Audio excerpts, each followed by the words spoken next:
이혼하자. 그것도 이른을 앞둔 나이에요. 남편이 재산을 정리하자며 서류를 내밀던 그날, 저는 오히려 속이 시원해서 먼저 도장을 찍었습니다. 그래, 이제 그만하자. 제가 왜 그런 말을 웃으면서 했는지 여러분께 오늘 제 얘기를 들려드리려고 해요. 사실 그 순간까지도 손은 떨렸어요. 40년이라는 세월이 한 장의 서류로 정리되는 게 현실감이 없었거든요. 하지만 제 입가엔 미소가 번졌습니다. 슬픔이 아니라 해방감이었어요. 여러분, 혹시 이런 순간을 상상해 보신 적 있으세요? 40년을 함께 산 사람이 어느 날 갑자기 이제 그만 살자고 말하는 순간을요. 그것도 당신이 이른을 바라보는 나이에 젊은 시절의 사랑도 중년의 동지에도 모두 사라진 황혼의 나이에 말이에요. 저는 그 순간을 겪었습니다. 그리고 놀랍게도 저는 울지 않았어요. 화를 내지도 않았어요. 오히려 웃었어요. 그리고 남편보다 먼저 도장을 찍었습니다. 주변 사람들은 제가 미쳤다고 했어요. 그 나이에 혼자 어떻게 살려고 그래? 동네 슈퍼 아주머니가 걱정 가득한 얼굴로 물었어요. 남편한테 화가 나도 참고 살아야지. 이제 와서 뭐하러 이혼해? 오랜 친구가 한숨을 쉬며 말했어요. 자식들 생각은 안 해? 아버지 없는 할머니라니 손주들한테 좋을 게 뭐가 있어? 신우이가 쌀쌀맞게 말했죠. 온갖 말들이 쏟아졌어요. 충고라는 이름의 비난들, 걱정이라는 이름의 간섭들. 하지만 저는 알고 있었어요. 이 선택이 제 남은 인생을 지키는 유일한 방법이라는 걸요. 여러분, 혹시 지금 비슷한 상황에 계신가요? 너무 늦었다고, 이미 너무 많은 시간을 투자했다고 생각하시나요? 주변의 시선이 두렵고 혼자 남는 게 무서워서 그저 참고 살아가고 계신가요? 그렇다면 제 이야기를 끝까지 들어주세요. 66의 평범한 할머니가 어떻게 인생의 마지막 반전을 만들어냈는지 말이에요. 사연 듣기 전에 구독과 좋아요 부탁드려요. 여러분의 황혼 이야기도 언젠가 이 채널에서 함께 나눌 수 있을지 몰라요. 지금부터 시작합니다. 그날 아침은 평소와 다를 게 없었어요. 2025년 3월 15일 금요일. 봄이 오려는 듯 말 듯 아직 쌀쌀한 아침이었어요. 저는 아침 7시에 일어나 손주들 도시락을 쌌어요. 큰 손주 민준이는 김밥을 좋아하고 작은 손주 서연이는 주먹밥을 좋아하죠. 민준이 김밥에는 계란과 햄을 넣고 서연이 주먹밥에는 참치마요를 넣었어요. 도시락을 싸면서 저는 생각했어요. 오늘도 손주들이 맛있게 먹어줬으면 좋겠다. 그런 평범한 생각이었어요. 주방에서 남편 커피를 내렸어요. 아메리카노, 설탕 한 스푼. 40년 동안 변하지 않은 남편의 취향이었죠. 커피 향이 집 안가득 퍼지면서 하루가 시작되는 느낌이 들었어요. 식탁을 차렸어요. 된장찌개, 김치, 계란말이, 시금치나물. 화려하진 않지만 정성스럽게 준비한 아침상이었어요. 여보, 일어나요. 밥 먹어요. 제가 방문을 열고 남편을 깨웠어요. 남편은 느릿느릿 일어나서 세면장으로 갔어요. 세수하고 머리 빗고 평소와 똑같은 모습이었죠. 그런데 그날은 달랐어요. 남편이 식탁에 앉으면서 평소처럼 신문을 펼치거나 핸드폰을 보는 게 아니라 가방에서 무언가를 꺼냈어요. 갈색 서류 봉투였어요. A4 용지가 들어갈 만한 크기의 두툼한 봉투였죠. 제 심장이 이상하게 빨리 뛰기 시작했어요. 여자의 직감이라고 해야 할까요? 뭔가 좋지 않은 일이 일어날 것 같은 예감이 들었어요. 영수가, 우리 정리할 게 있어. 남편의 목소리는 차가웠어요. 사무적이었죠. 마치 회사에서 계약서를 검토하듯 그런 톤이었습니다. 정리? 무슨 정리? 제가 물었을 때 손에 들고 있던 국자가 떨렸어요. 남편은 대답 대신 봉투를 식탁 위에 턱 얹었어요. 그 소리가 유난히 크게 들렸어요. 마치 무언가가 무너지는 소리처럼요. 저는 천천히 봉투를 열었어요. 손이 떨려서 제대로 뜯어지지도 않았죠. 그 안에는 여러 장의 서류가 들어 있었어요. 맨 위에 있던 서류를 꺼내봤어요. 그리고 제 눈앞에 또렷하게 보이는 글자를 읽었습니다. 협의 이혼 신청서. 순간 세상이 멈춘 것 같았어요. 협의 이혼? 이혼? 저와 남편이 손주 도시락을 싸던 손이 그대로 공중에서 멈췄습니다. 주방의 시계 초침 소리가 유난히 크게 들렸어요. 째각, 째각, 째각. 냉장고 돌아가는 소리도 또렷하게 들렸어요. 당신 지금 무슨 말을 하는 거야? 제가 겨우 물었을 때 목소리는 이미 갈라져 있었어요. 남편은 이미 볼펜을 꺼내고 있었어요. 양복 주머니에서 꺼낸 검은색 볼펜. 그 볼펜이 제게는 칼처럼 날카롭게 보였어요. 생각해봤는데 우리 이제 각자 편하게 사는 게 나을 것 같아.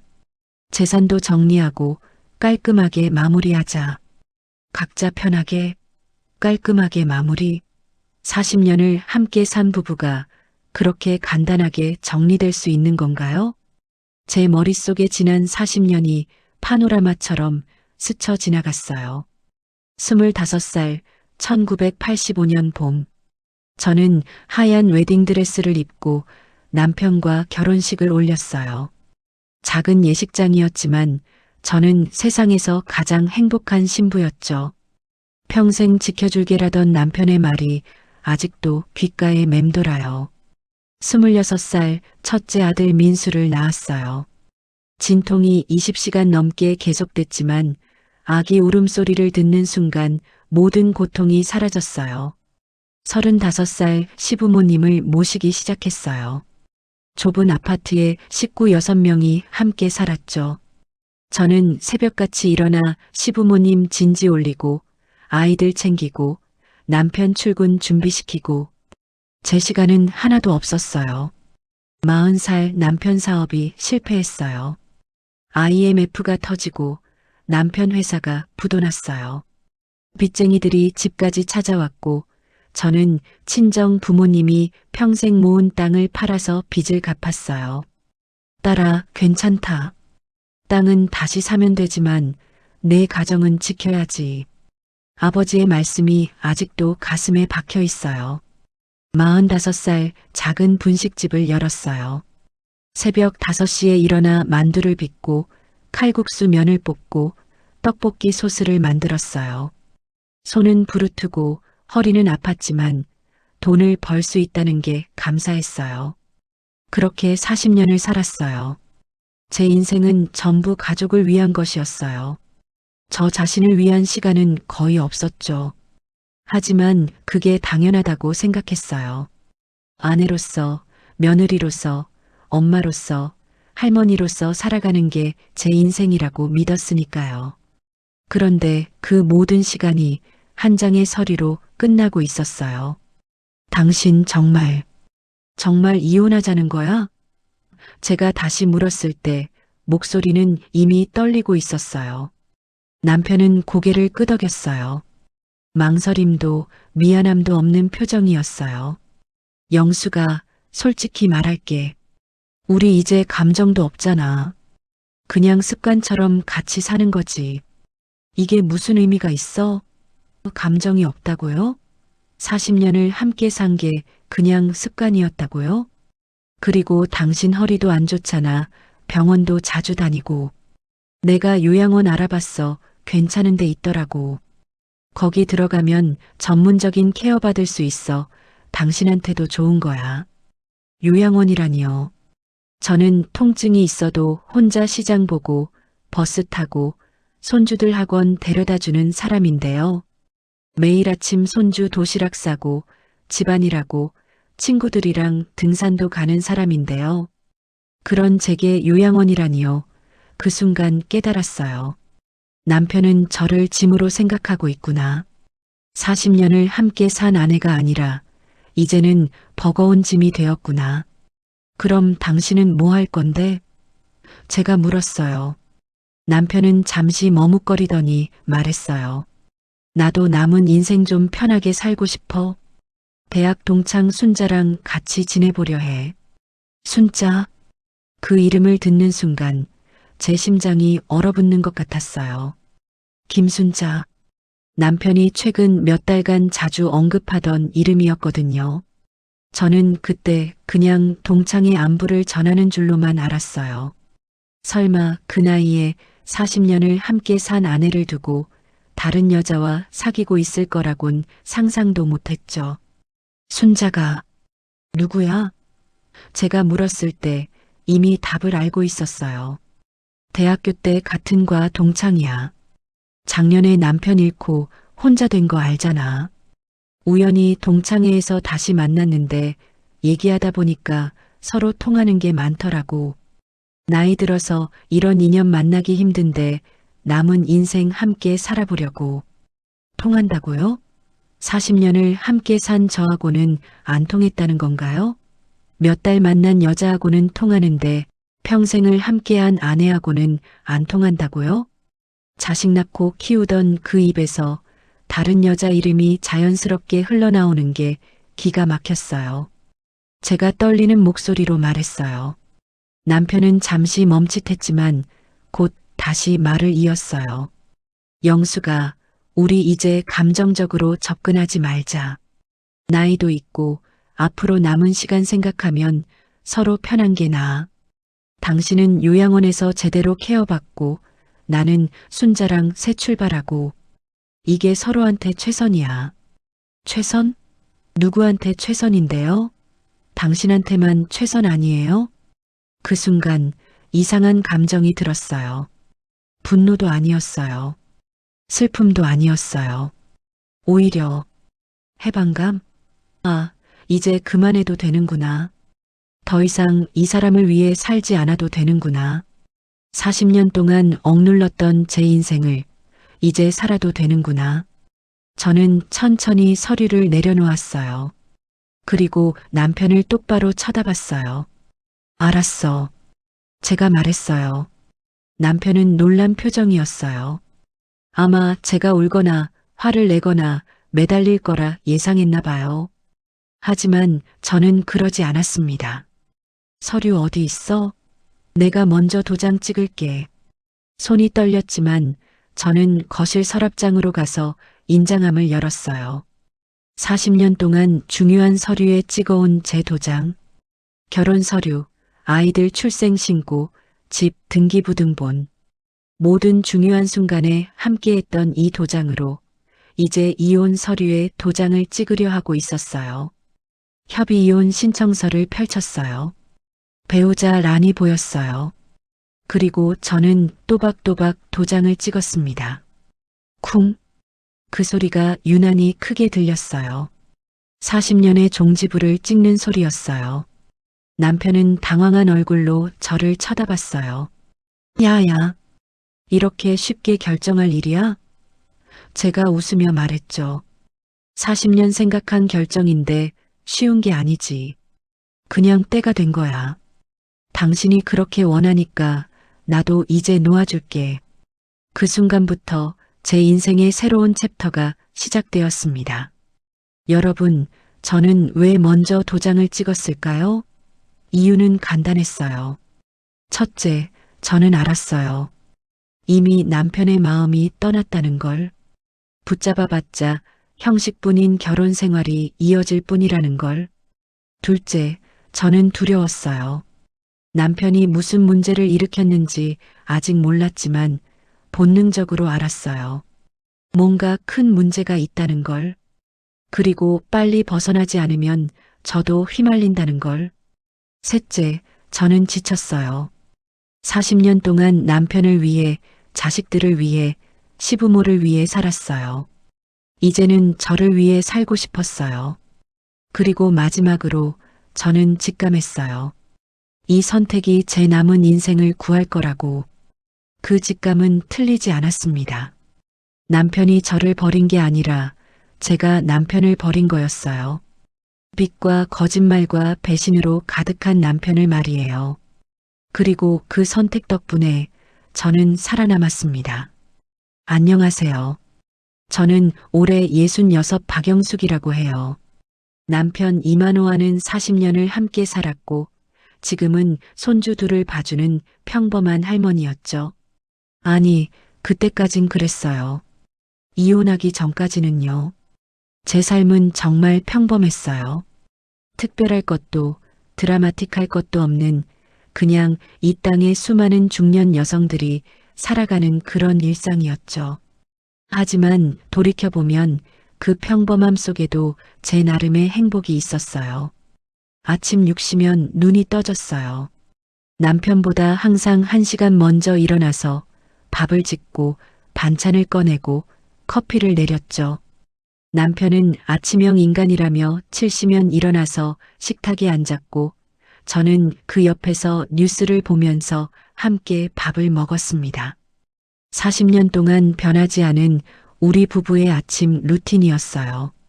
남편은 밥을 먹으면서 신문을 펼쳤고 저는 설거지를 하면서 오늘 하루 무엇을 할지 생각했죠. 8시가 되면 큰아들 집에서 손주들이 왔어요. 며느리가 직장을 다니니까 제가 손주 둘을 맡아서 돌봤거든요. 큰 손주 민준이는 초등학교 4학년, 작은 손주 서연이는 초등학교 2학년이었어요. 두 아이 모두 제게는 눈에 넣어도 아프지 않을 보물 같은 존재들이었죠. 민준이는 아침마다 제게 와서 안겼어요. 할머니, 오늘 급식 뭐 나와요? 그렇게 물으면서 제 품에 폭 안기는 민준이가 너무 사랑스러웠어요. 서연이는 좀 더 조용한 아이였어요.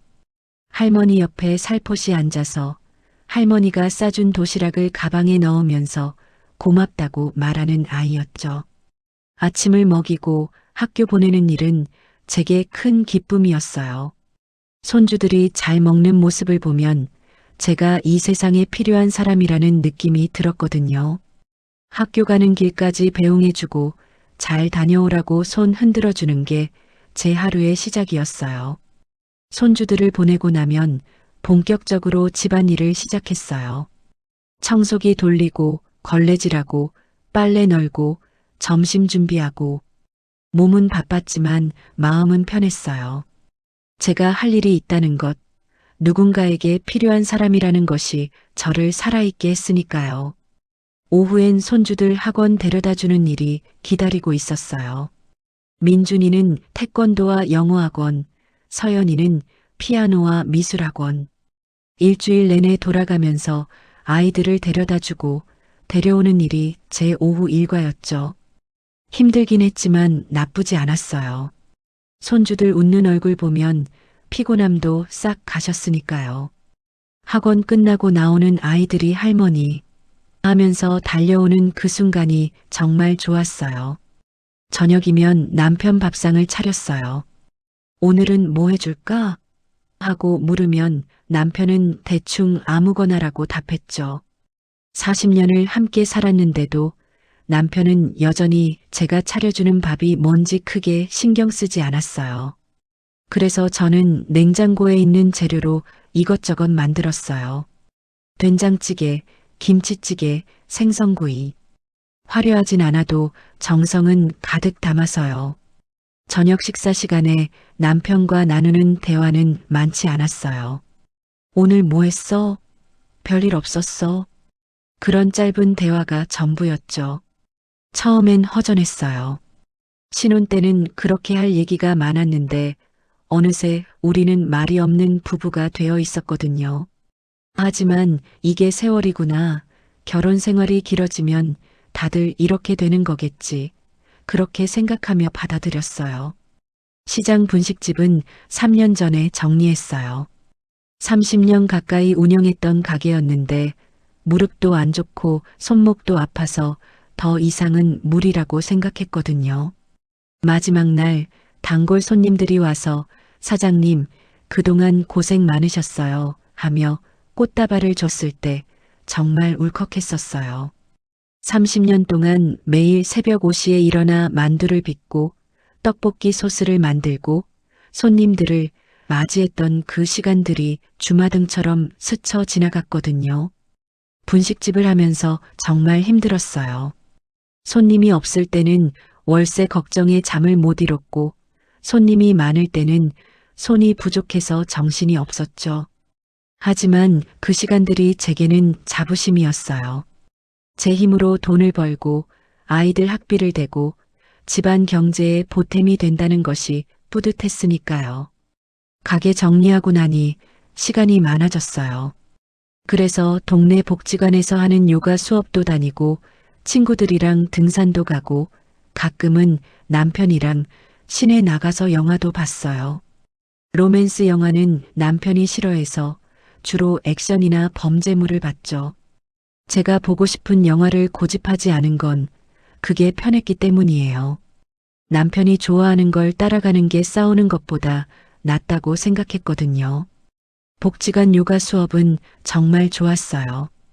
같은 또래 여자분들이 모여서 서로의 허리 통증을 이야기하고 자식 자랑하고 손주 이야기를 나누는 시간이었죠.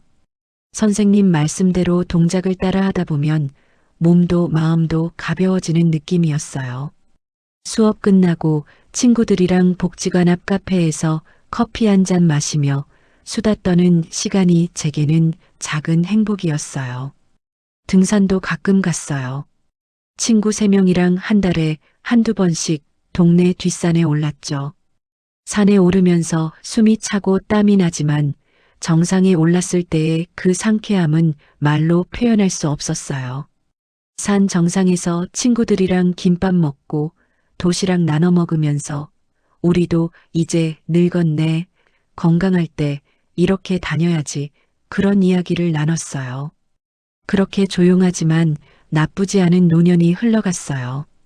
큰 사건도 큰 갈등도 없었죠. 남편은 가끔 친구들 만나러 나갔고 저는 손주들이랑 시간을 보냈어요. 평화로웠습니다. 적어도 겉으로는요. 제가 원하던 평범한 노년이었고 이대로 조용히 늙어가는 것도 나쁘지 않다고 생각했어요.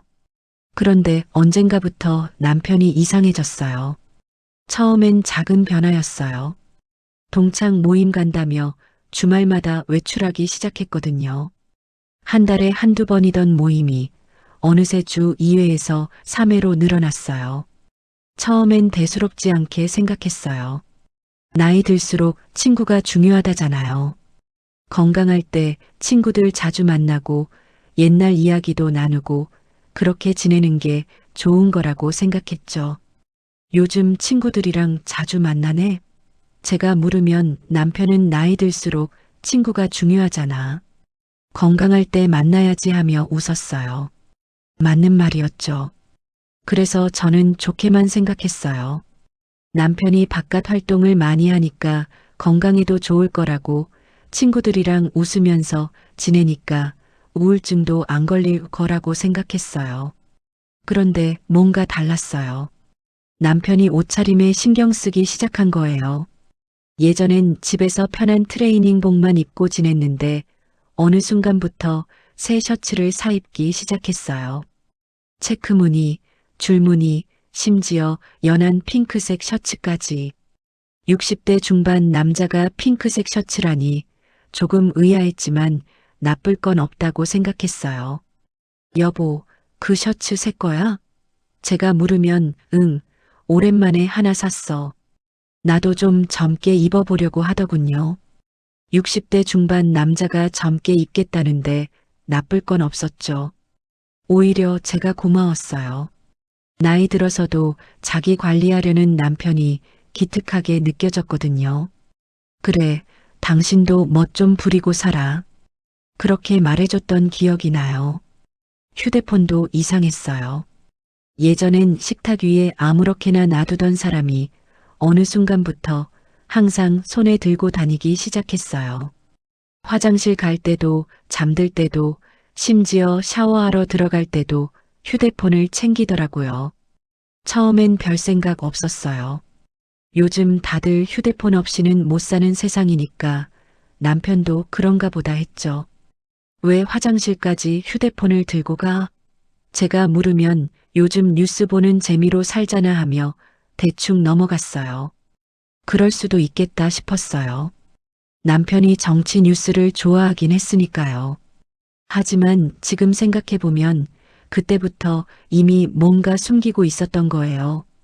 그리고 향수 냄새. 예전엔 향수 같은 거 안 뿌리던 사람이에요. 남자가 무슨 향수를 뿌려 하던 사람이 말이에요. 결혼 40년 동안 남편이 향수 뿌리는 걸 본 적이 없었거든요. 그런데 어느 날부터 은은한 향수 냄새가 났어요. 시트러스 계열의 상큼한 냄새였어요. 젊은 사람들이 뿌릴 법한 그런 향수였죠.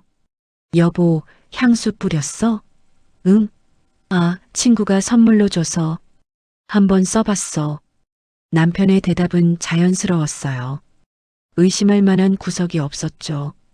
친구가 선물로 줬다는데 그게 이상할 게 뭐가 있겠어요. 그냥 그렇구나 하고 넘어갔어요. 하나하나는 별거 아니었어요. 새 옷 사입는 것, 휴대폰 자주 보는 것, 향수 뿌리는 것. 다 나이 들어서도 자기 관리하겠다는 건데 나쁠 게 뭐가 있겠어요? 오히려 좋은 거 아닌가요? 남편이 자기한테 신경 쓰고 건강도 챙기고 친구들도 자주 만나고 그게 행복한 노년 아닌가요? 하지만 이 모든 게 동시에 일어나니까 뭔가 이상한 느낌이 들었어요. 여자의 직감이라고 해야 할까요? 40년을 함께 산 사람의 변화는 설명할 순 없어도 느낄 수 있거든요. 뭔가 달라졌어요. 남편의 눈빛, 말투, 행동 하나하나가 전과 달랐어요. 특히 남편이 웃는 모습이 달라졌어요. 예전엔 저한테 웃어줄 때가 거의 없었는데 요즘은 혼자 휴대폰 보면서 웃을 때가 많았어요. 무슨 재밌는 거 봐? 제가 물으면 아, 친구가 보낸 사진이라며 대충 넘어갔죠. 하지만 제게는 그 휴대폰을 보여주지 않았어요. 어느 날 저녁 남편이 또 외출 준비를 하고 있었어요. 새로 산 네이비 셔츠를 입고 머리에 왁스를 바르고 현관에서 구두를 신고 있었죠. 구두도 새 거였어요. 갈색 가죽 구두, 깨끗하게 광택이 나는 구두였어요. 언제 샀는지도 몰랐어요. 오늘도 동창 모임이야? 응, 고등학교 친구들 만나. 늦을 수도 있어. 남편의 대답은 짧았어요. 더 이상 묻지 말라는 듯한 그런 톤이었죠. 저는 그냥 조심해서 다녀오라고만 말했어요. 남편이 나간 뒤 저는 거실 소파에 앉아서 생각했어요. 내가 예민한 걸까? 나이 들수록 의심이 많아지는 걸까? 아니면 정말 남편에게 뭔가 있는 걸까? 혼자 이런저런 생각을 하다 보니 밤이 깊어갔어요. 하지만 마음 한구석이 불편했어요. 뭔가 잘못 돌아가고 있다는 느낌. 설명할 수는 없지만 뭔가 잘못되고 있다는 직감. 40년을 함께 산 여자의 본능이라고 해야 할까요? 제 안에서 작은 경고음이 울리고 있었어요. 그날 밤 남편은 새벽 1시가 넘어서 들어왔어요. 술 냄새가 났지만 취한 것 같지는 않았어요. 오히려 기분이 좋아 보였어요. 미안, 늦었지? 친구들이랑 얘기하다 보니 시간 가는 줄 몰랐어. 남편은 그렇게 말하고는 샤워를 하러 들어갔어요. 그리고 샤워실에도 휴대폰을 들고 들어갔죠. 저는 그날 밤 잠을 잘 못 잤어요. 옆에서 코를 고는 남편을 보면서 이 사람이 정말 내 남편이 맞나? 40년을 함께 산 그 사람이 맞나? 그런 생각이 들었어요. 낯설었어요. 제 옆에 누워있는 사람이 누군지 모르겠더라고요. 다음날 아침도 평소와 같았어요. 저는 6시에 일어나 밥을 짓고 남편은 7시에 일어나 식탁에 앉았어요. 하지만 뭔가 달랐어요. 공기가 달랐어요. 우리 사이에 보이지 않는 벽이 생긴 것 같았어요. 그 느낌은 틀리지 않았습니다. 며칠 뒤 남편이 서류 봉투를 들고 와서 식탁에 턱 얹었을 때 저는 알았어요. 제 직감이 맞았다는 걸, 뭔가 잘못되고 있었다는 걸. 그리고 그 잘못은 제가 상상했던 것보다 훨씬 더 심각한 것이었습니다. 그날 저녁 남편이 서류 봉투를 식탁에 턱 얹었어요. 영수가, 우리 이혼하자. 당신 허리도 안 좋고 요양원 들어가는 게 서로 편할 거야. 순간 귀를 의심했어요. 요양원이라니요. 저는 통증은 있어도 혼자 버스 타고 장도 보러 다니는 사람인데요. 그 순간 시간이 멈춘 것 같았어요. 식탁 위의 시계 소리가 유난히 크게 들렸고 냉장고 돌아가는 소리도 또렷하게 들렸어요. 남편의 입모양이 슬로 모션으로 움직이는 것 같았죠. 이 나이에 무슨 이혼이야. 제가 겨우 말했어요. 목소리가 떨렸습니다. 손도 떨렸어요. 하지만 남편은 담담했어요. 마치 이미 수십 번 연습한 것처럼 차분하게 말을 이어갔죠. 나도 남은 인생 좀 편하게 살고 싶어.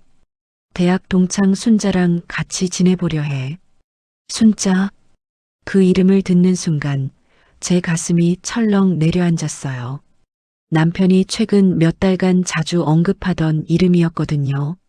순자가 요즘 건강이 안 좋대. 순자 남편이 작년에 돌아가셨대. 순자가 혼자 사니까 많이 외로워하더라. 저는 그때 그냥 동창의 안부를 전하는 줄로만 알았어요. 설마 그 나이에 40년을 함께 산 아내를 두고 다른 여자와 사귀고 있을 거라곤 상상도 못했죠. 순자가 누구야? 제가 물었을 때 목소리는 이미 갈라져 있었어요. 대학교 때 같은 과 동창이야. 작년에 혼자 된 거 알잖아. 우연히 동창회에서 만났는데 얘기하다 보니까 서로 통하는 게 많더라고. 통한다고요?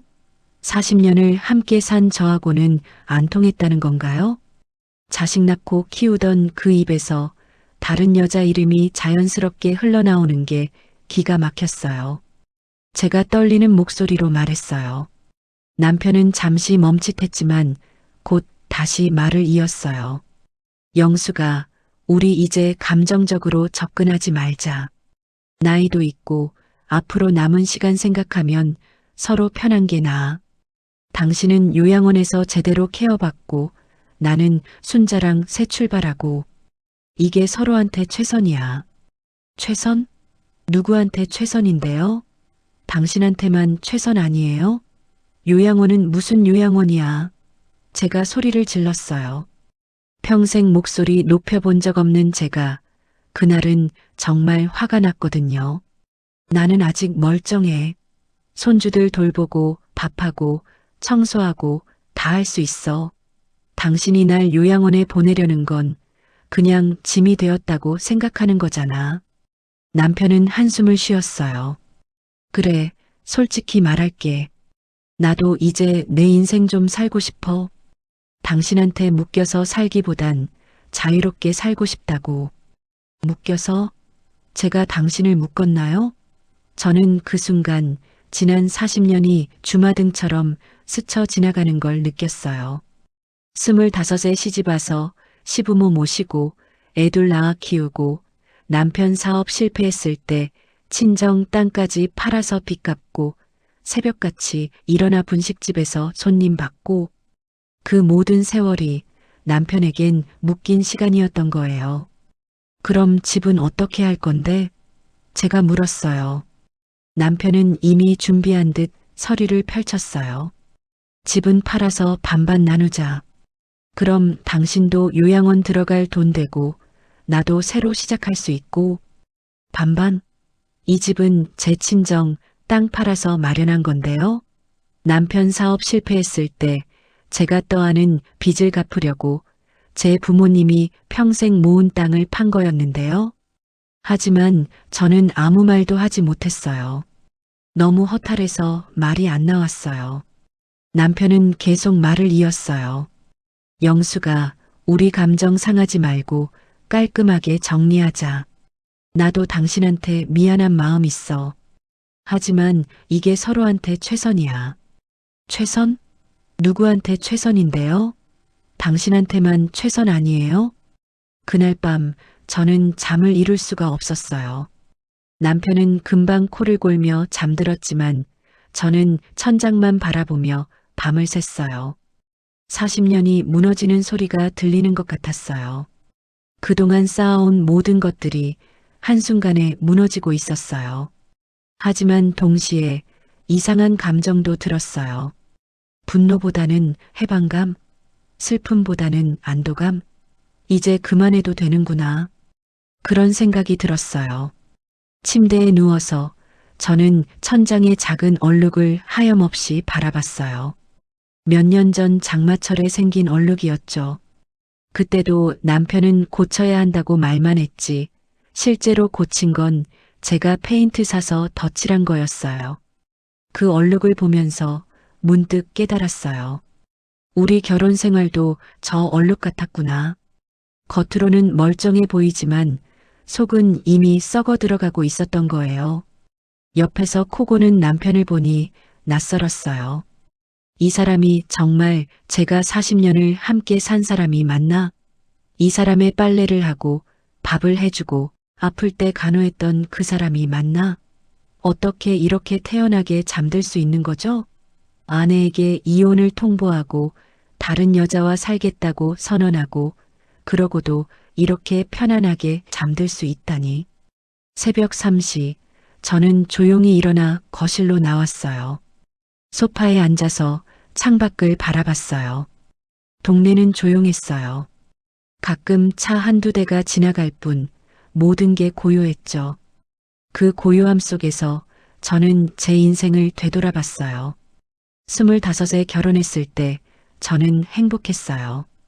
남편이 제게 평생 지켜주겠다고 약속했을 때 저는 그 말을 믿었어요. 하지만 그 약속은 어디로 갔을까요? 첫째 아들 낳고 둘째 아들 낳고 밤낮 없이 애들 키우느라 정신없던 그 시절. 남편은 회사 일이 바쁘다며 집에 거의 없었어요. 육아는 온전히 제 몫이었죠. 시부모님 모시면서도 힘들었어요. 시어머니는 제가 하는 모든 게 마음에 안 드셨어요. 밥은 왜 이렇게 짜게 했냐? 빨래는 왜 이렇게 했냐? 애들은 왜 이렇게 키우냐? 매일 간섭하고 매일 잔소리하셨죠. 하지만 남편은 제 편을 들어준 적이 없어요. 그냥 참으라고만 했어요. 우리 어머니 성격이 원래 그러시니까 당신이 좀 이해해줘. 40살 때 IMF가 터지고 남편 회사가 부도났어요. 그때 정말 힘들었어요. 빚쟁이들이 집 앞까지 찾아왔고 남편은 술만 마셨어요. 현실을 도피하려고 매일 술에 취해 들어왔죠. 그때 저는 친정 부모님께 손을 벌렸어요. 딸아, 괜찮다. 땅은 다시 사면 되지만 내 가정은 지켜야지. 아버지의 그 말씀이 지금도 가슴에 박혀 있어요. 부모님이 평생 모은 땅을 팔아서 남편 빚을 갚았어요. 그 땅으로 이 집을 샀고 저는 분식집을 열었어요. 새벽 5시에 일어나 만두를 빚고 떡볶이 소스를 만들고 하루 종일 가게에서 일했어요. 손은 부르트고 허리는 휘었지만 참았어요. 가족을 위해서라면 참을 수 있었으니까요. 하지만 남편은 뭘 했나요? 빚을 갚고 난 뒤에도 남편은 달라진 게 없었어요. 여전히 제게 무관심했고 여전히 자기 일만 중요했어요. 제가 힘들다고 말하면 나도 힘들다고 했어요. 제가 쉬고 싶다고 하면 나도 쉬고 싶다고 했어요. 서로 힘든 거였는데 왜 제가 더 참아야 했을까요? 그렇게 40년을 살았어요. 제 인생은 온통 남을 위한 것뿐이었어요. 남편을 위해, 자식들을 위해, 시부모를 위해, 손주들을 위해. 그런데 정작 저를 위한 시간은 없었어요. 제가 뭘 좋아하는지, 제가 뭘 하고 싶은지 한 번도 생각해 본 적이 없었어요. 새벽 4시 동이 트기 시작했어요. 창밖이 조금씩 밝아졌어요. 그 빛을 보면서 저는 결심했어요. 이제 그만 놓아주자. 40년을 붙잡고 살았지만 이젠 놓아줄 때가 된 것 같아. 남편이 순자와 살고 싶다면 그렇게 하라고 하자. 하지만 제 조건대로. 아침이 되고 저는 평소처럼 밥을 차렸어요. 남편은 아무렇지 않게 일어나서 식탁에 앉았어요. 어젯밤 이혼 얘기를 한 게 꿈인 것처럼 태연하게 밥을 먹더군요. 영수가 국 좀 더 줘. 그 말을 들으면서 저는 생각했어요. 이 사람은 정말 아무렇지도 않구나. 40년 아내를 버리는 게 이 사람에겐 아무것도 아니구나. 식사를 마치고 남편이 외출 준비를 했어요. 오늘도 동창 만나러 가나 봐요. 아니, 순자를 만나러 가는 거겠죠. 남편이 나가려는데 제가 불렀어요. 여보. 남편이 돌아봤어요. 뭐? 제가 차분하게 말했어요. 이혼 조건 내가 생각해 볼게. 하지만 내 방식대로 할 거야. 남편 얼굴에 잠깐 놀란 표정이 스쳤지만 곧 미소를 지었어요. 그래, 천천히 생각해. 나도 급한 건 아니니까. 그리고는 현관문을 나섰어요. 현관문이 닫히는 소리를 들으면서 저는 주먹을 꽉 쥐었어요. 손톱이 손바닥에 박힐 정도로 세게요. 그날 오후 저는 동네 법률 상담소를 찾아갔어요. 무료 상담을 하는 곳이었어요. 변호사님께 제 상황을 설명했어요. 40년 결혼 생활, 남편의 이혼 요구, 그리고 제 친정 땅으로 산 집. 변호사님은 진지하게 들으시더니 조언을 해주셨어요. 부인께서 재산 형성에 기여한 게 명확하니 집은 충분히 지킬 수 있습니다. 그리고 남편분이 일방적으로 이혼을 요구하는 거니까 조건을 내세우실 수 있어요. 다만 시간을 끌면 남편분도 변호사를 선임할 수 있으니 빠르게 합의하는 게 좋습니다. 변호사님 말씀을 듣고 저는 확신이 생겼어요. 제가 지킬 수 있는 것들이 있구나. 남편 마음대로 되는 게 아니구나. 상담소를 나오면서 제 발걸음이 가벼워졌어요. 두려움이 조금 줄어든 것 같았어요. 집으로 돌아오는 길에 우편함을 확인했어요. 그리고 그 안에서 낯선 봉투를 발견했어요. 은행 로고가 찍힌 뭔가 불길한 느낌의 봉투였어요. 손이 떨렸지만 저는 봉투를 열었어요. 그리고 그 안에 적힌 글자를 봤을 때 저는 그 자리에 멈춰 섰습니다. 대출 연체 고지서, 금액 1억 5천만 원, 채무자 김민준, 연대보증인 이만호. 김민준? 그게 누구지? 그리고 왜 우리 집으로 고지서가 온 거지? 순간 머릿속이 복잡해졌어요. 그리고 기억이 났어요. 몇 달 전 남편이 말했던 것. 순자 아들이 사업한대. 잘 될 것 같아. 그때 저는 대수롭지 않게 넘겼는데 설마 남편이 보증을 섰을 줄은 몰랐어요. 집에 들어가자마자 저는 서랍을 뒤졌어요. 혹시 다른 서류가 있을까 싶어서요. 그리고 찾았어요. 근저당 설정 서류. 우리 집이 담보로 잡혀 있었어요. 5개월 전에요. 남편 서명이 또박또박 찍혀 있었어요. 그 순간 모든 게 명확해졌어요. 남편이 왜 갑자기 이혼을 요구했는지, 왜 집을 팔자고 했는지, 왜 절 요양원에 보내려고 했는지 다 계획된 거였어요. 순자 아들의 사업 실패, 남편이 진 빚, 그리고 그 빚에서 벗어나기 위한 이혼. 저는 그저 남편의 계획에서 제거해야 할 짐이었던 거예요. 손이 떨렸어요. 분노가 치밀어 올랐어요. 하지만 동시에 차갑게 식어가는 제 마음을 느꼈어요. 이제 더 이상 슬프지 않았어요. 이제 더 이상 미련도 없었어요. 그냥 명확했어요. 저는 살아남아야 한다. 이 빚에 휘말려서는 안 된다. 제 남은 인생을 지켜야 한다. 그날 저녁 남편이 돌아왔을 때 저는 조용히 말했어요. 내일 시간 있어? 할 얘기가 있어. 남편은 고개를 끄덕였어요. 왜? 이혼 조건 생각해 봤어? 저는 미소를 지었어요. 응, 생각해봤어. 내일 카페에서 만나자. 제대로 얘기하고 싶어.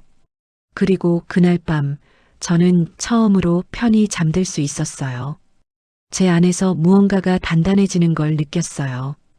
이제 저는 희생자가 아니었어요. 저는 살아남을 사람이었어요. 며칠 뒤 우편함에 낯선 봉투가 하나 꽂혀 있었어요. 남편 이름으로 된 대출 연체 고지서. 금액은 1억 5천만 원. 손이 떨렸어요. 봉투를 뜯는 것조차 겁이 났죠. 하지만 열어볼 수밖에 없었어요. 그 안에 무엇이 적혀 있을지 알아야 했으니까요. 펼쳐본 서류에는 충격적인 내용이 적혀 있었어요. 대출 실행일은 8개월 전, 연대보증인은 남편 이만호, 채무자는 김순자의 아들 김민준, 순자의 아들, 그 순자 말인가요? 날짜를 보니 남편이 동창들 사업 도와준다며 자랑하던 시기와 딱 겹치더군요. 순자 아들이 사업한대. 잘 될 것 같아. 라고 말하던 게 바로 그때였어요. 저는 서류를 들고 거실 소파에 주저앉았어요. 1억 5천만 원. 그 숫자가 제 눈앞에서 어른거렸어요. 이게 대체 무슨 일인가요? 남편이 제 동의도 없이 이런 거액의 보증을 섰다는 게 믿기지 않았어요. 저는 당장 신우이에게 전화를 걸었어요. 신우이는 제 상황을 알고 있을지도 모른다는 생각이 들었거든요. 언니, 나 영숙이야. 오빠한테 혹시 무슨 일 있어? 대출 연체 통지서가 왔는데. 전화기 너머로 한숨소리가 들렸어요. 긴, 깊은 한숨이었어요. 언니, 사실 오빠가 순자 아들 사업 보증 섰다가 크게 물렸어. 나도 최근에 알았어. 집에도 이미 근저당 잡혔어. 근저당? 우리 집에? 뭐라고? 근저당이 언제 잡혔는데? 제 목소리는 이미 떨리고 있었어요. 5개월 전쯤 오빠가 사업 확실하다고 나한테도 투자하라고 했었어. 나는 안 했지만 오빠는 집까지 담보로 잡았나 봐. 제 머릿속이 하얘졌어요. 5개월 전이면 남편이 이혼 얘기를 꺼내기 3개월 전이에요. 그 말은 남편이 이미 그때부터 계획을 세웠다는 거잖아요. 그래서 오빠가 언니한테 이혼 얘기한 거야. 빚에서 벗어나려고, 순자랑 새 출발하려고. 신우이의 말을 듣는 순간 모든 퍼즐이 맞춰졌어요. 남편이 갑자기 이혼을 제안한 이유, 제게 요양원을 권한 이유, 집을 팔자고 한 이유, 다 계획된 것이었어요. 처음엔 남편이 불쌍했어요. 친구 때문에 피해를 본 줄 알았거든요. 순진하게 친구를 도와주려다 사기를 당한 거라고 생각했죠. 하지만 그날 오후 모든 게 바뀌었어요. 휴대폰이 울렸어요. 모르는 번호였죠. 받아보니 여자 목소리가 들렸어요. 여보세요. 혹시 이만호 씨 부인 되시나요? 네, 그런데요. 저 김순자예요. 만호 씨한테 전화가 안 돼서요. 혹시 지금 집에 계세요? 순자, 남편이 말한 그 여자. 저는 심호흡을 했어요. 최대한 침착하게 대응해야 했으니까요. 무슨 일로 전화하셨는지 여쭤봐도 될까요? 제 목소리는 최대한 차분하게 유지했어요. 아, 그게 요즘 상황이 좀 안 좋아서요. 저희 아들 사업이 어려워지면서 만호 씨가 보증 선거 때문에 부담이 크잖아요. 부담? 그건 우리 가족 전체의 부담인데요. 순자는 말을 이었어요. 그래서 제가 생각해 봤는데 영숙 씨가 집을 정리해 주시면 좋을 것 같아서요. 그럼 만호 씨가 빚에서 벗어날 수 있잖아요. 제가 집을 정리해요? 네.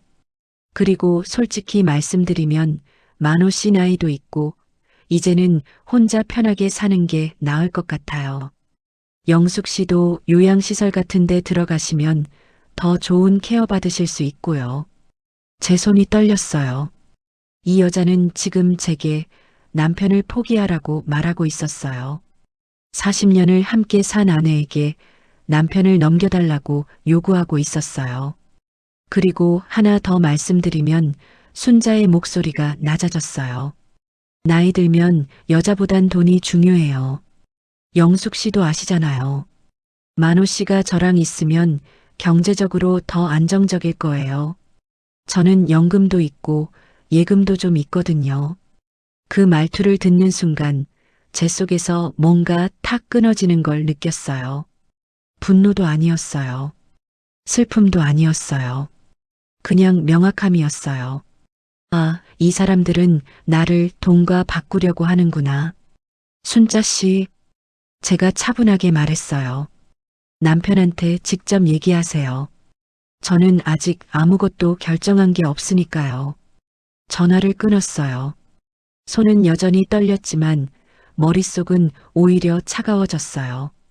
저는 서랍을 열어 집 관련 서류들을 꺼냈어요. 등기부등본, 매매계약서, 그리고 근저당 설정 서류. 하나하나 확인하면서 제 가슴은 점점 더 차갑게 식어갔어요. 근저당 설정일은 정말로 5개월 전이었어요. 남편의 서명이 또박또박 찍혀 있었고 제 동의 없이 진행된 거였어요. 법적으로 부부 공동 명의가 아니라 남편 단독 명의였기 때문에 남편 혼자 결정할 수 있었던 거예요. 하지만 이 집은 제 친정 땅을 팔아서 마련한 거예요. 제 부모님의 땅, 제 노동, 제 희생으로 지킨 집이에요. 그런데 남편은 제 동의도 없이 이 집을 담보로 잡았어요. 그날 저녁 남편이 돌아왔을 때 저는 대출 서류와 근저당 서류를 식탁 위에 펼쳐 놓았어요. 이게 뭐야? 남편이 당황한 표정을 지었어요. 당신이 설명해야죠. 우리 집에 근저당이 잡혀 있는 것도 순자 아들 보증 선 것도 다 설명해요. 남편은 말을 더듬었어요. 그게 사업이 확실해 보여서. 확실해 보였어요? 그래서 제 동의도 없이 우리 집을 담보로 잡았어요? 그리고 그게 실패하니까 이제 저를 요양원에 보내고 당신은 순자랑 새 출발하려는 거예요? 남편은 대답하지 못했어요. 그 침묵이 모든 것을 말해주었습니다. 오늘 순자한테 전화 왔어요. 집 정리하라고, 당신 부담 덜어주라고, 저는 요양원 가라고. 다 짜고 치는 고스톱이었네요. 남편 얼굴이 창백해졌어요. 영수가 그게 아니라 남편이 변명하려고 했지만 저는 손을 들어 막았어요. 됐어요. 이제 다 알았으니까. 당신이 왜 갑자기 이혼하자고 했는지, 왜 집 팔자고 했는지, 왜 저를 요양원에 보내려고 했는지. 다 순자 아들 빚 때문이었죠. 당신 1억 5천이 얼마나 큰 돈인지 알아요? 저는 차갑게 물었어요. 제가 분식집에서 30년 동안 일해서 번 돈이 다 합쳐도 그것보다 적어요. 새벽 5시에 일어나서 밤 10시까지 일하고 손이 부르트고 허리가 휘도록 일해서 번 돈이요. 그런데 당신은 그 돈을 순자 아들한테 그냥 줘버린 거예요. 남편은 여전히 아무 말이 없었어요. 그 침묵이 저를 더 화나게 했어요. 그날 밤 저는 또 잠을 이룰 수 없었어요. 하지만 전날 밤과는 달랐어요. 이번엔 슬프지 않았어요. 오히려 머릿속이 명확해졌어요. 제가 해야 할 일이 분명해졌어요. 남편의 빚에서 벗어나야 해요. 집을 지켜야 해요. 제 남은 인생을 지켜야 해요. 다음 날 아침 저는 다시 법률 상담소를 찾아갔어요. 이번에는 모든 서류를 가지고 갔어요. 대출 고지서, 근저당 서류, 집 등기부등본. 변호사님께 상황을 자세히 설명했어요.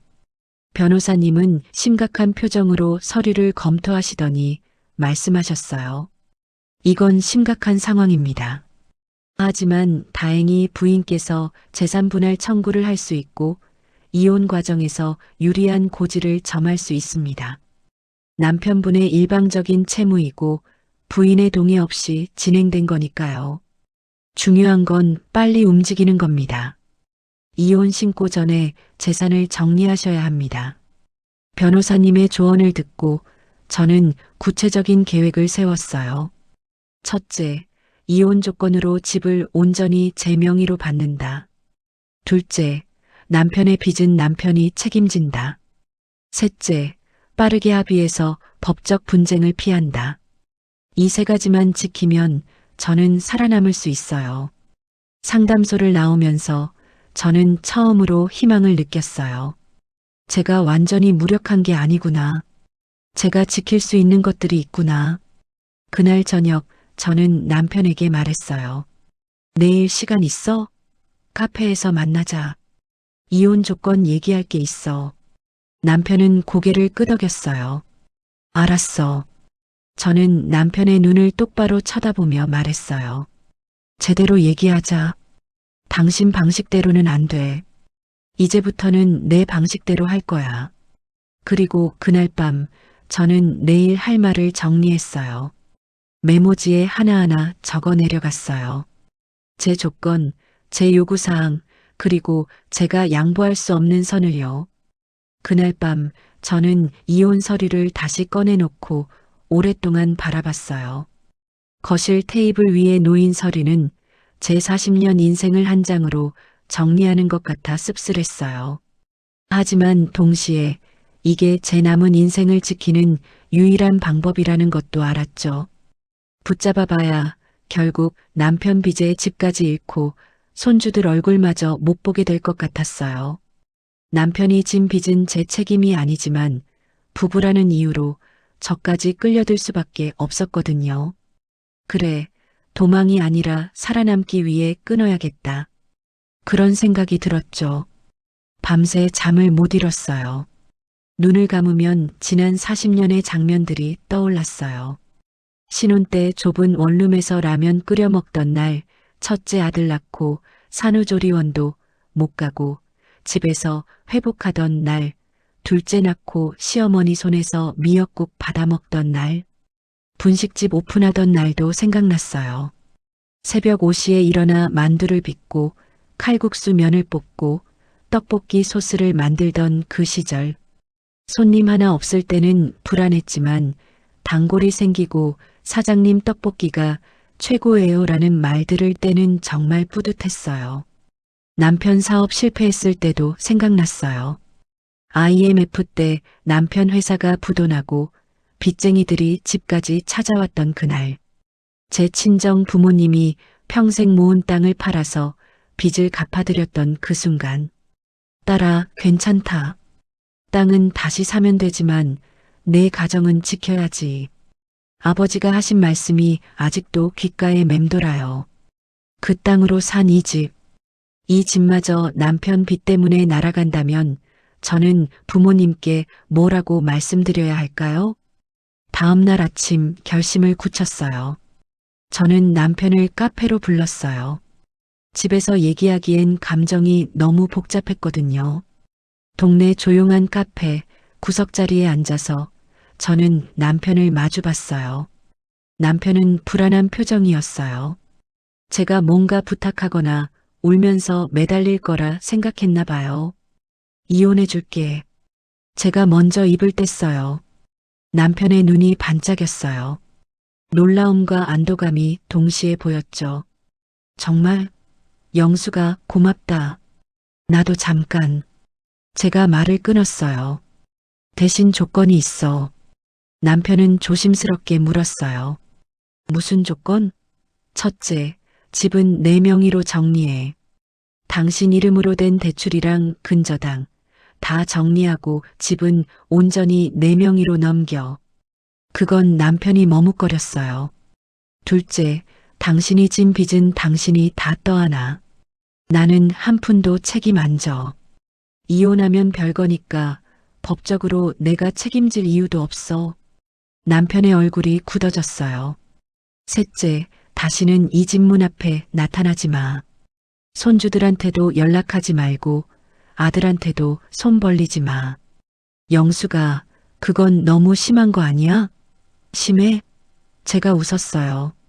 쓰게 웃었죠. 40년을 함께 산 아내한테 이혼 통보하고 다른 여자랑 살겠다고 집까지 팔라고 한 사람이 지금 뭐가 심하다는 거예요? 남편은 입을 다물었어요. 이 조건 받아들이면 이혼해 줄게.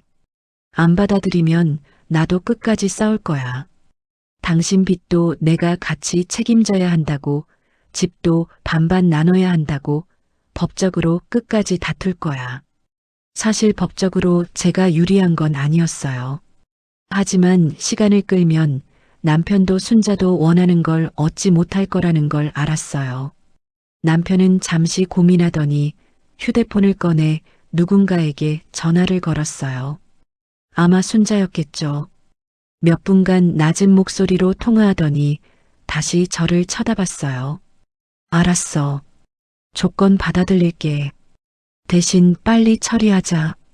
나도 늦으면 빚이 더 불어날 수 있어. 좋아요. 일주일 안에 모든 서류 정리하세요. 진명에 이전하고 대출 정리하고 다 끝나면 이혼 신고할게요. 그렇게 우리는 조건부 이혼에 합의했어요. 일주일 동안 남편은 정신없이 움직였어요. 은행 다니고 법무사 만나고 순자한테서 돈 빌려서 대출을 정리했어요. 집 명의도 제 이름으로 바뀌었고 근저당도 모두 해제되었죠. 그 과정에서 순자가 얼마를 보탰는지는 모르겠어요. 아마 적지 않은 돈을 댔겠죠. 남편을 데려가기 위해서. 일주일 뒤 구청 앞에서 남편을 만났어요. 이혼 신고를 하는 날이었죠. 영수가 남편이 제 이름을 불렀어요. 저는 대답하지 않았어요. 그냥 서류를 받아서 도장을 찍었습니다. 순자가 도와줄 거야. 나도 이제 새 출발할게. 남편은 그렇게 말하고 서류에 도장을 찍었어요. 40년 결혼 생활이 그렇게 끝났습니다. 그 순간 씁쓸함보다 이제 살았다는 안도감이 더 컸어요. 빚에서 벗어났고 집을 지켰고 제 남은 인생을 지켜냈으니까요. 이혼 후 저는 손주들이랑 친정 근처 작은 빌라로 이사했어요. 집은 제 명의로 남아 있었지만 그 집엔 더 이상 살고 싶지 않았어요. 남편과 함께 산 40년의 흔적이 너무 많았거든요. 거실 소파, 식탁, 침대, 옷장. 모든 게 저를 힘들게 했어요. 아들은 엄마, 이제 우리만 믿어. 라며 고맙게도 저를 모시겠다고 했죠. 며느리도 어머님, 저희가 모실게요라며 손을 꼭 잡아줬어요. 친정 근처 작은 빌라는 2층에 있었어요. 방 2개, 화장실 하나, 작은 주방. 이전 집보다 훨씬 작았지만 오히려 마음이 편했어요. 손주들도 함께 이사를 왔어요. 큰아들 부부가 맞벌이라서 제가 계속 손주들을 돌보기로 한 거예요. 할머니, 여기 좋아요. 학교도 가깝고. 손주 민준이가 웃으며 말했어요. 할머니, 나는 이 방 쓸래요. 손주 서연이도 신나했죠. 아이들의 웃음소리가 제게 큰 위로가 되었어요. 시간이 조금 지나자 동네에서 여기저기 소문이 들려왔어요. 먼저 들린 소문은 순자 아들 사업이 완전히 망했다는 것이었어요. 투자자들이 고소를 했고 사기 혐의로 조사를 받고 있다는 얘기도 들렸죠. 그리고 순자의 집도 경매에 넘어갔대요. 남편의 빚을 갚느라 순자가 자기 집까지 담보로 잡았던 거예요. 박 선생 남편 요즘 순자네 집에서 쫓겨났대. 동네 슈퍼 아주머니가 제게 귀띔해줬어요. 순자도 이제 남편한테 차갑대. 돈만 쓰고 아무것도 안 도와주니까. 저는 그 얘기를 듣고도 별 감정이 들지 않았어요. 동정도 안타까움도 없었죠. 그저 그럴 줄 알았다는 생각만 들었어요. 어느 비 오는 저녁이었어요. 손주들 저녁 먹이고 설거지를 하고 있는데 초인종이 울렸어요. 누구세요? 인터폰을 눌렀는데 화면에 남편이 보였어요. 젖은 우산을 들고 흠뻑 젖은 모습으로 서 있었어요. 얼굴은 수척했고 옷은 구겨져 있었어요. 예전에 그 당당하던 모습은 어디에도 없었죠. 저는 한참을 고민했어요. 문을 열어줄까 말까? 결국 문을 열었어요. 하지만 현관문만 열고 방범문은 잠근 채였어요. 무슨 일이야? 제가 차갑게 물었어요. 영수가 한 번만 다시 생각해줘. 남편의 목소리는 떨리고 있었어요. 순자도 나를 내쫓았어. 집도 없어졌고 나갈 데가 없어. 그래서 제가 물었어요. 우리 다시 시작할 수 없을까? 내가 잘못했어. 정말 미안해. 미안하다고요? 이제 와서? 당신 미안하다는 말 필요 없어요. 이미 끝난 일이에요. 영수가 제발. 나 정말 갈 데가 없어. 아들한테도 연락했는데 받지도 않고 그 순간 제 뒤에서 아들이 나타났어요. 아들은 현관으로 성큼성큼 걸어와서 제 옆에 섰어요. 아버지. 아들의 목소리는 차가웠어요. 여기 어머니 집이에요. 이젠 그만 놓아드리세요. 민수야, 나는 내 아버지야. 제발 말을 마치기도 전에 아들이 현관 밖으로 물 한 바가지를 끼얹었어요. 아버지, 어머니한테 한 짓 기억하세요? 이혼 통보하고 다른 여자랑 살겠다고 요양원 보내려고 했잖아요. 이제 와서 불쌍한 척하지 마세요. 남편은 젖은 얼굴로 저를 쳐다봤어요. 눈물인지 빗물인지 모를 것이 얼굴을 타고 흘러내렸어요. 영수가 이제 그만 가요. 우리는 남이에요. 제가 단호하게 말했어요. 남편은 한참을 그 자리에 서 있었어요. 그러다 천천히 돌아섰어요. 젖은 구두를 끌며 돌아서는 남편 뒷모습을 보면서 저는 이상하게도 눈물이 나지 않았어요. 정말 끝났구나. 그런 생각만 들었죠. 40년이 그렇게 완전히 끝나는 순간이었어요. 문을 닫고 거실로 돌아왔을 때 손주 민준이가 물었어요. 할머니, 할아버지 왜 왔어요? 그냥 잘못 찾아온 거야. 제가 대답했어요. 할머니 괜찮아요? 손주 서연이가 걱정스러운 얼굴로 물었어요. 응, 할머니 괜찮아. 저는 진심으로 대답했어요. 정말 괜찮았어요. 오히려 후련했어요. 그 뒤로 저는 동네 작은 반찬 가게에서 다시 일을 시작했어요. 집에만 있으니 답답하고 손주들 학교 보내고 나면 시간도 많았거든요. 그리고 솔직히 돈도 필요했어요. 연금만으로는 부족했고 아들한테 손 벌리고 싶지 않았어요. 동네 슈퍼 옆에 작은 반찬 가게가 있었는데 거기서 사람을 구한다는 전단지를 봤어요. 경력자 우대, 주 5일, 오전 9시에서 오후 3시. 딱 제게 맞는 조건이었어요. 손주들 등교시키고 출근해서 하교 전에 퇴근할 수 있으니까요. 가게 사장님은 60대 초반의 인자한 분이었어요. 어머님, 혹시 김치 담가 보셨어요? 네, 30년 넘게 분식집 했어요. 오, 그럼 딱이네요. 내일부터 나오실 수 있어요? 그렇게 다시 일을 시작했어요. 처음엔 서툴렀어요. 분식집과 반찬 가게는 또 달랐거든요. 포장하는 방법도 다르고 손님 응대하는 방식도 달랐어요. 하지만 예전 분식집 단골 손님들이 언니, 다시 시작했네? 하며 찾아와 줬어요. 사장님 김치 사러 왔어요. 여기서 일하신다며? 언니 손맛은 못 잊죠. 영숙이 김치는 믿고 먹는다. 그 말들이 얼마나 힘이 되던지요.